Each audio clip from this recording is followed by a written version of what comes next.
When I was a teenager, I used to wear a necklace with a pendant that had a cross, an anchor, and a heart representing faith, hope, and love. It was a way that I could engage in sharing my faith with those who would ask me why I was wearing that particular pendant. I've been thinking about the anchor. An anchor as a noun is a heavy object attached to a rope or chain, and it is used to tie a vessel to the bottom of the sea. As a verb, it means to secure firmly in position or to provide a firm base or foundation. Anchors are necessary and needed to keep a boat from drifting. It provides security and stability, especially in rough waters. Our lives have often been compared to ships or boats on the sea, and many songs and poems have been written to that effect. Some songs tell the story of a drifting ship not knowing where it's going in the dark night. And others tell the story of ships that know their destination and are safe and secure. But what about our lives? What anchor do we have to keep us afloat in times of trouble? Where is our security and firm base? Hebrews 6:19 says, "We have this hope as an anchor for the soul, firm and secure. It enters the inner sanctuary behind the curtain." This hope that we have is found in Jesus. Just like an anchor that holds a ship safely in place, our faith and hope in Jesus assures us of our safety and security in life as long as we remain anchored to Jesus. And in anchoring our lives to Christ, we are letting Him know that we trust His plans, His protection, and His promises.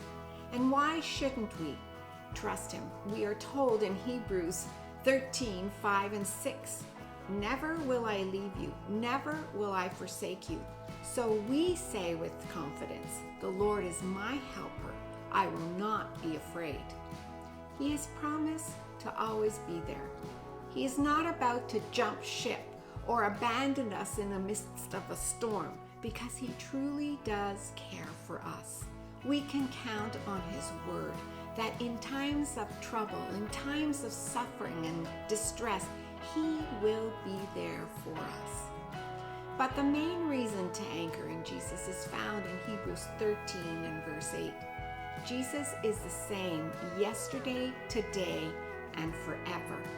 This tells me that Jesus is constant. He is unchanging, and what He has done in the past, He will do again today and tomorrow, because He does not change. During the dark days of World War II, a minister's wife, Ruth K. Jones, while reflecting on the scriptures and what was happening in the world, wrote this hymn, "In Times Like These." The words of this hymn still ring true today as we encounter the storms of life that threaten to tear our ships apart. The words go like this: "In times like these, you need a Savior. In times like these, you need an anchor. Be very sure your anchor holds and grips the solid rock. This rock is Jesus. Yes, He's the one. This rock is Jesus, the only one. Be very sure your anchor holds and grips the solid rock." In 2020, I pray that your anchor has gripped and is holding on to that solid rock, Jesus Christ, because He's the only one who is the same yesterday, today, and forever. Have a great day. Be blessed.